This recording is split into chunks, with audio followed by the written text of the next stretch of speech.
introduce some of the library's resources as well. So, hello, I'm Paula Willems, and I own a business called Sound HR Services.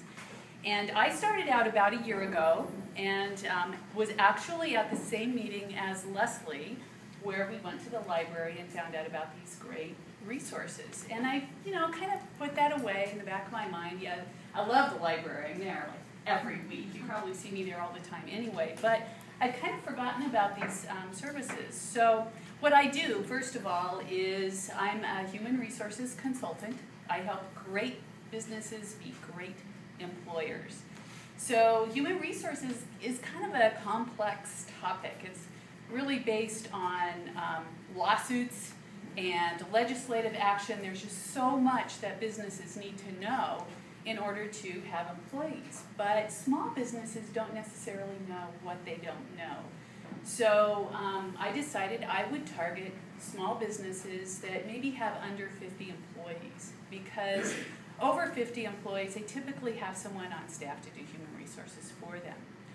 But I really wanted to give back to my community, focus on Bainbridge Island. I have about 30 years of experience doing human resources, but it's all on the Seattle side. So all the businesses I know are on the Seattle side. All of my contacts are on the Seattle side. So when I started to do this, I decided, okay, I'm going to have to break down and start cold calling. And it's like, there's like nothing that gives me shivers more than cold calling. So I needed to have a list. I needed something to go from. So I was talking actually to Leslie about this, and she said, well, you remember they have those great resources at the library?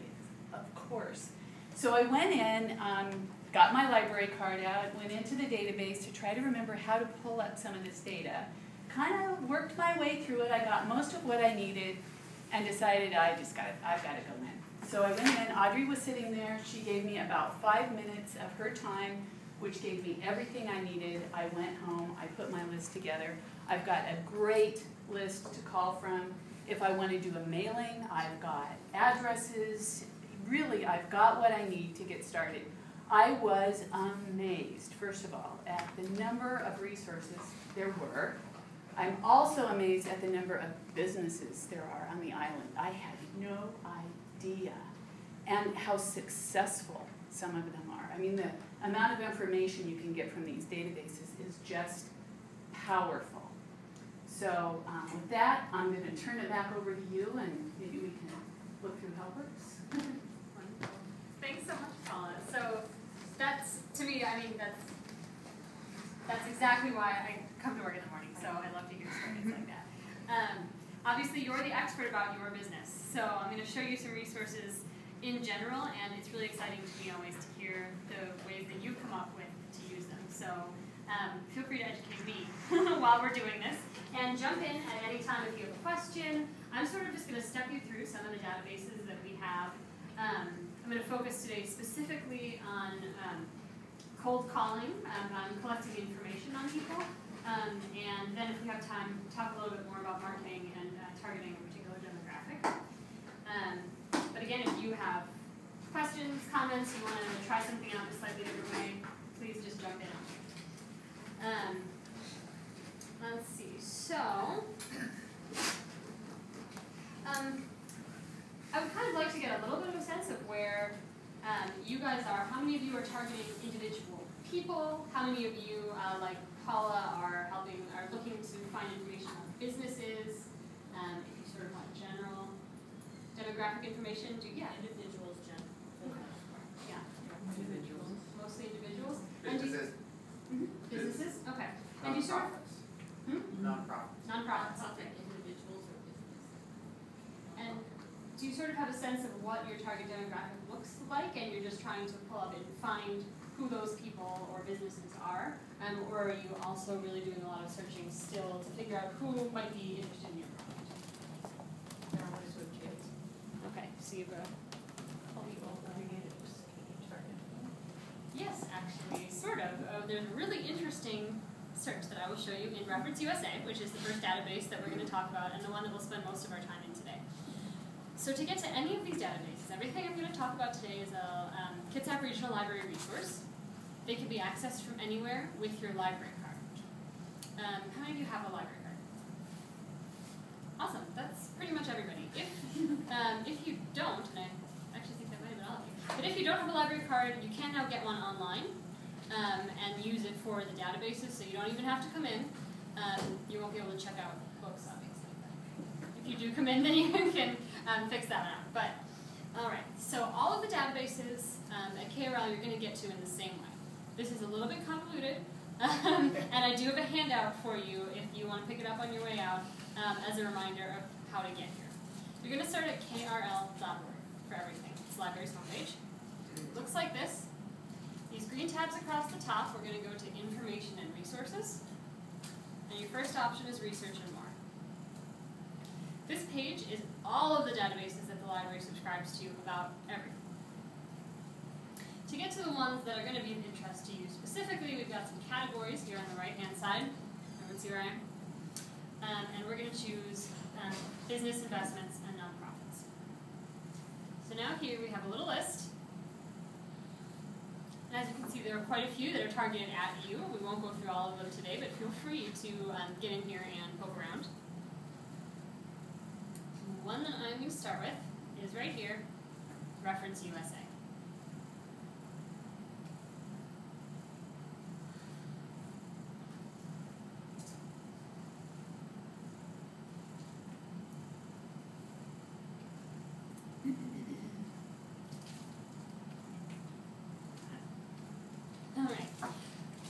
Reference USA looks like on the landing page. Basically, this is an extraordinarily sophisticated directory. It's an awesome phone with a lot more information than you would ever have imagined you would find in a phone book. It's sort of cordoned off into categories, so I'm going to step through them just sort of one at a time. I'm going to start with businesses. So you can see here your options. You can search U.S. businesses or Canadian businesses, U.S. white pages, U.S. new businesses, and U.S. consumers and lifestyles, which is probably the only one that doesn't immediately jump out as making sense. While you're there, I use whitepages.com to try and figure out if I got the right number for entering in our database. Is this better? I'm kind of frustrated with it now. You can't get very many phone numbers on it. For individual liquor businesses. This is individuals. Yeah. So what the information in here is by and large going to be more likely to be accurate than what you find on whitepages.com, but it's not as big. It's not as large, the database of individual people. So this is definitely a good place to check, and especially if you're not sure if something's correct. The information you're going to get in here is checked. So it's a good place to look, but might not have the same capacity. All right, so I'm going to start with U.S. businesses. So when you first click that, it looks like whitepages.com, more or less, right? You have an option to put in a company name or an executive name or even a city or a state and get a page of information about a particular business. That's nice, and it actually gives you a lot of information. We'll look at one of those records soon. But is not really going to help you in generating a list of businesses that meet your needs. Where that is hiding is under this tab, Custom Search. And most of the time you're just going to want to go straight here.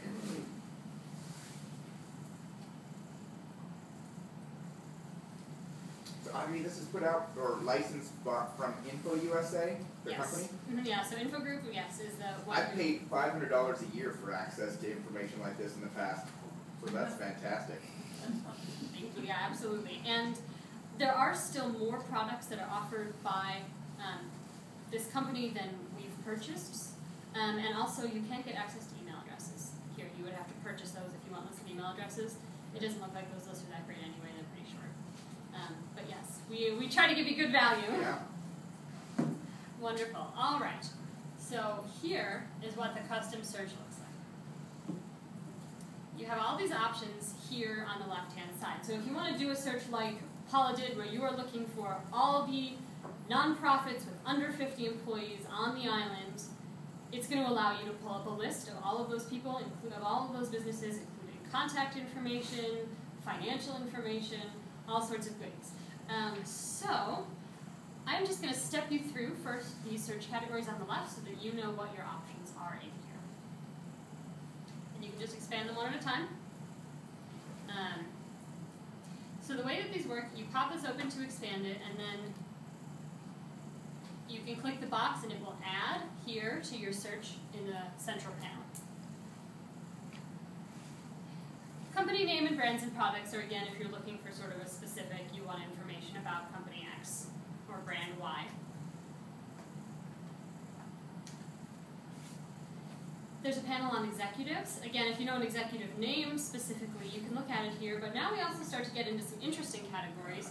You can choose executive gender or ethnicity. So for example, if you are, certain government contracts want to, where you get preference if you're working with a women or minority-owned business, you can narrow by that here.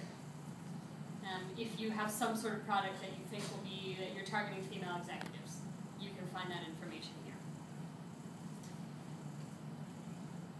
Business type. This is usually where I start. How many of you are familiar with SIC or NAICS codes? Okay, a few, but not most. So these codes are really, really important actually when it comes to research for your business. It's essentially a number that identifies your industry. What's it called? NAICS, it's N-A-I-C-S, the North American Industrial Classification System, I believe. I'm getting a nod, all right. I managed to get that one. A lot of the reference materials that you might find yourself using, if you're looking at financial ratio books, for example, is going to rely on these codes to lump like businesses together. If you know your NAICS code, you can search by it. If you don't, that's okay. Reference USA is going to give you a keyword search. So, someone want to give me an industry? Consulting. Consulting.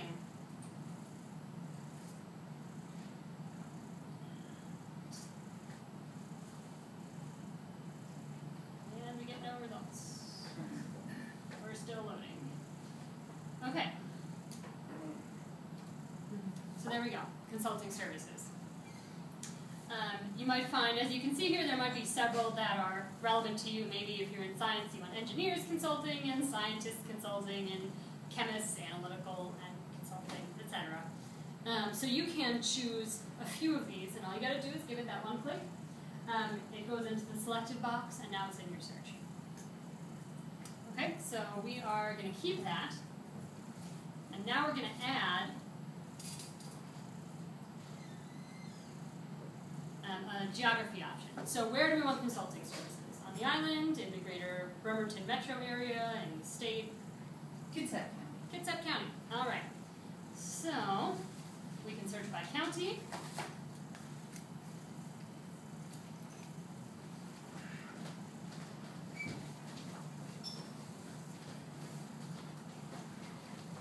There we are. And again, as before, you can include multiple areas if you want. If you wanted to search Kitsap, King, and Pierce, you could just click them, move over into the selected panel, and they'd be included in our search. Is this all making sense so far? Okay.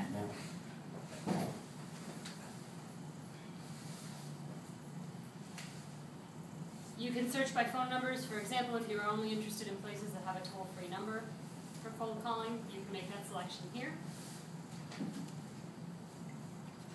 Here are some of the fun ones. Business size.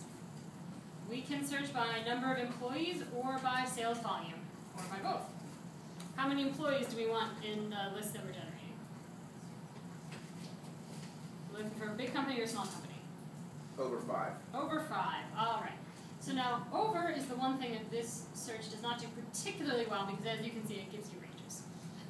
So let's say we're looking at, we want a company bigger than 5, but not enormous. So we can select a few and get between 5 and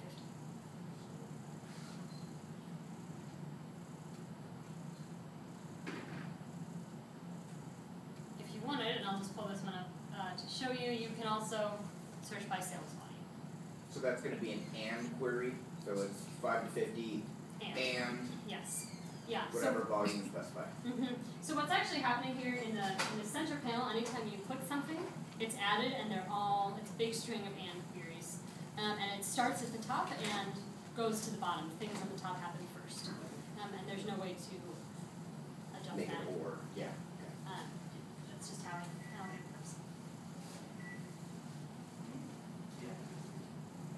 So you can, even within one drop-down, you can choose as many or as few of these categories as you want for a search that is as narrow or as broad as you like. Something I want to point out before we move on is this little panel is chasing me as I scroll down.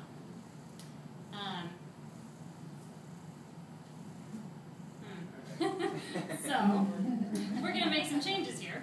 So as you can see, if I hit view results, it's going to take me away from this page into my final record set. Update count is going to tell me how many records are in that set. So I can see if I haven't narrowed enough, if I've got 3 million, or if I have one, and maybe I need to go back and broaden my search a little bit.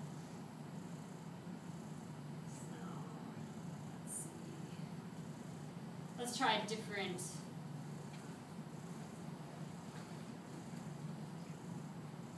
Well, let's try human resources consulting services. I'm going to update my count to. There's 2 of us. Let's try and market consulting services. All right, that's a little better. I'm just going to toss a few more of these in here just so we've got something to look at when we're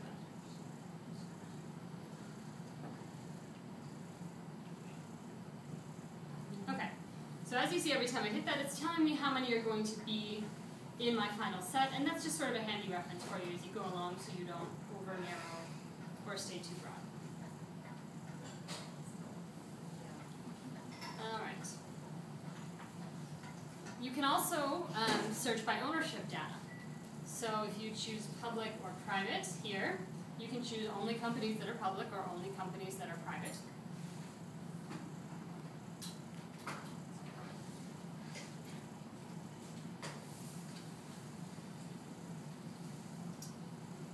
Headquarters or branch, so you can choose you only want things that are headquartered in Kitsap County, and if it's just a Chase Bank branch here, you're not interested. Right? You want something where it's the headquarters, you can choose that. Or if you're interested in it, even if it is just a branch,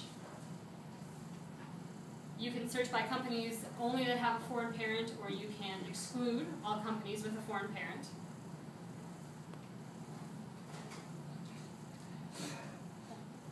One that might be interesting for people, especially who are working here on the island, Bainbridge has an extraordinarily high percentage of home-based businesses. You can search by or exclude home-based businesses here. So if you only want to target home-based businesses, you can choose this option, or you can just cut them out altogether. And then if you are targeting government offices, you can also make that selection here. What if you add 1 to 4? Put that to the numbers. If you added 1 to 4, number of employees. Oh, I see. Good thinking. Let's see. Let's add it, and I'll update our count. There we go. So we have. Most of them are small. Right. So we've just learned something about consulting services companies. Maybe do examples from several people. Yeah. So actually, that's I think mostly what we're going to try to target next week. But we can definitely step through 1 or 2 and try them out. Look. Yeah, definitely. Let's sort of go through a generic one just to see what all the functionality is and see how we're doing on time. And if not, I'll definitely get you next week. All right. So financial data, if you, again, you're sort of getting specific, you can look up something by its ticker. You can also search by its credit rating, which could be handy, depending on what you're trying to sell to them. And this one I think is really sort of interesting. You can get really detailed in searching by their business expenditures. Let's say you are, you sell advertising services, you want people who spend a whole lot of money on advertising. You can, and this is going to be a bad match. Contract labor, though, would be a good thing. Where are they getting this kind of detailed information about their expense breakdown? Yeah. Infogroup, I have tried actually quite hard to find where a lot of their information comes from, and you'll see why later on when we're talking about some of the consumer information that they have. They are not very excited about sharing that sort of thing with us. Well, in the state of Washington, you know, the official tax form that you fill out is for your gross receipts, and you don't provide the state with information about your expenses. All that they really like to say is that they get things from a wide variety of sources. And they'll give sort of generic examples, but certainly anything that's public. Basically, I mean, the power behind this database, the company behind it is really an information and data mining group. So they're pulling from a lot of places. I would say that anything that gets publicized pretty much anywhere, they'll rake in somehow. Yeah. So given that you don't have any way to evaluate the sources, how much confidence would you have in what they say? It's a really great question. I found this to be pretty accurate. They actually do have individual people. You'll see that some of the records, when you look at the records, that actually have a little seal next to them. And that means someone has actually gone through by hand and verified all of the information. So their livelihood rests on this information being accurate. If it stinks, we're not going to continue to buy their database.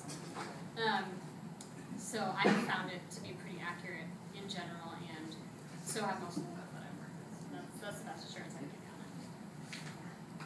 Audrey, the one thing I've noticed is sometimes it appears to be maybe a year or two old. So it's not necessarily current data. For instance, Avalara, it shows them having 33 employees.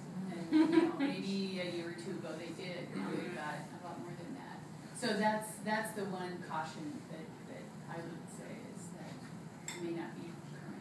That's a great point. Thank you. And this company's been in business for 40 years.